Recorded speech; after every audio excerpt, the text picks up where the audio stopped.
Who decides? That's the fundamental question. Who gets to make the call? Is it the guy whose name was on the ballot, or is it some bureaucrat?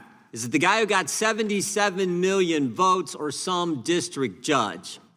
The left always says, trust the bureaucrat, trust the judge. It's the Faucis, it's the Boasbergs who get to make the call. After all, they're the experts. They're smarter than we, the people. They're smarter than all us hillbillies in flyover country who voted for President Trump. Trust them. That's not how it works. We, the people, have the power. So why have 34 federal judges from 11 different districts with a combined 474 years of service on the bench, judges appointed by Presidents Reagan, Bush, Clinton, Bush, Obama, and Trump, entered 57 different preliminary injunctions and temporary restraining orders against President Trump and Elon Musk's executive orders and actions, like the ones nullifying constitutional birthright citizenship, unilaterally dismantling congressionally created agencies, or impounding and diverting funds appropriated by Congress. Well, the majority says it's because these are radical judges. And they lead off, as our good Chairman Issa did, with Judge Jeb Boasberg, the chief judge of the District Court of the District of Columbia, who enjoined the mass roundup and deportation of immigrants to an infamous El Salvadoran prison in peacetime without any due process at all, allegedly under the Alien Enemies Act of 1798, a statute explicitly limited to wartime and military invasion. Some of our colleagues have been railing against Judge Boasberg for ordering the planes to be turned around. They say those planes were filled with terrorists, I think my good friend from Texas said. Well, here's one person of many who wasn't a terrorist on that flight or a gangbanger. His name's Kilmer Garcia.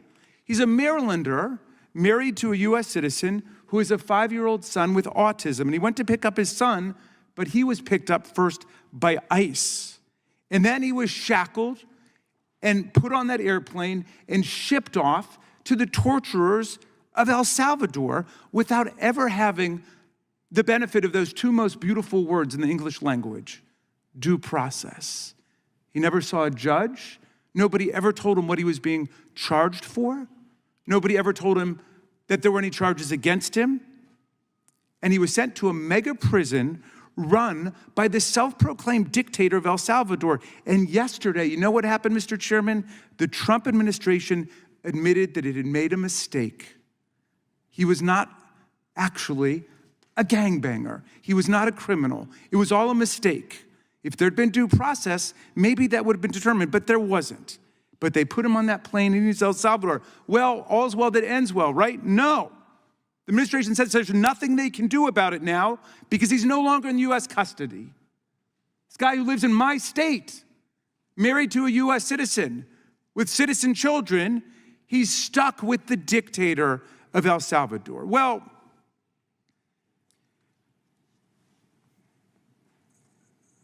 Judge Boasberg, some of our colleagues want to impeach him. Look.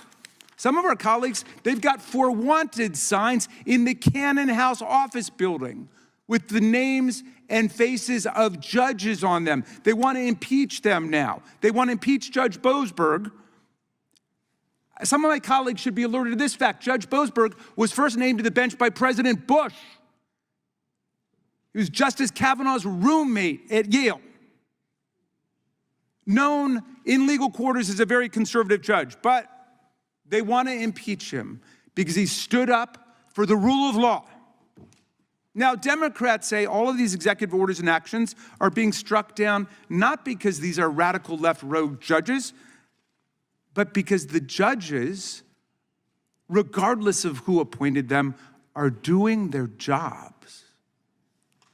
If the number of decisions striking down Trump illegality is unprecedented today, it's only because the sheer number of illegal acts committed in the first 100 days is unprecedented. America's never seen anything like it before in our entire history. Trump and Musk have been systematically violating the Constitution and breaking the law to trample the rights of the people and steal our data, fire excellent federal workers en masse, and dismantle congressionally created government agencies and programs, from the VA and Medicaid to NOAA, NIH, and Social Security, which Elon Musk called, quote, the biggest Ponzi scheme of all time.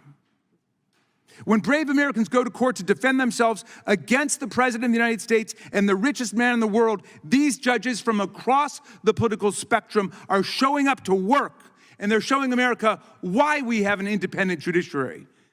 And yes, I've got to tell my friend Chairman Jordan that even if you campaign on doing something unconstitutional, like naming people kings and queens, or stealing other people's money, no, that doesn't make it constitutional, even if you campaigned on it. And the vast majority of the things here, I never heard of them campaigning on. But in any event, it's irrelevant to the job of the courts.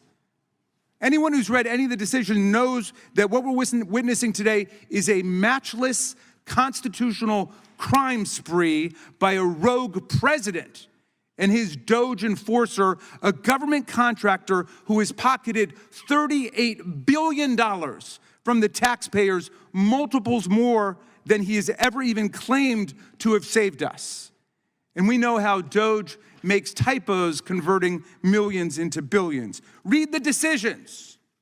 Look at these cases, finding that Trump violated Congress's spending power and usurped our lawmaking power under Article 1. Read the cases, finding that Trump violated the First Amendment free speech rights, the Fifth Amendment due process rights, the Sixth Amendment counsel rights of the people, even by discriminating by name against law firms and lawyers, actually banning specific firms and lawyers from federal buildings and courthouses, federal contracts and federal employment, all simply because they dared to represent their clients, and Trump hates them.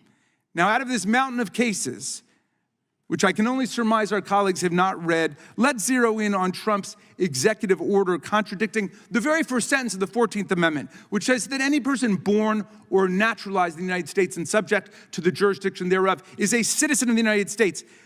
Trump got struck down by a Reagan judge, a Biden judge, an Obama judge, and a Bush judge. The Reagan judge said, quote, I've been on the bench for 4 decades. I can't remember another case where the question presented is as clear as this one. This is a blatantly unconstitutional order. Blatantly. This is from a Reagan judge. Now, my colleagues seem to think that an executive order is greater than a law or the Constitution itself. But an executive order cannot trump a federal statute, much less the Constitution. An executive order is just an order to the executive bureaucracy to follow a policy unless and until it's countermanded by law, by the courts. Many of our colleagues are following Trump and Musk in calling for impeachment right now.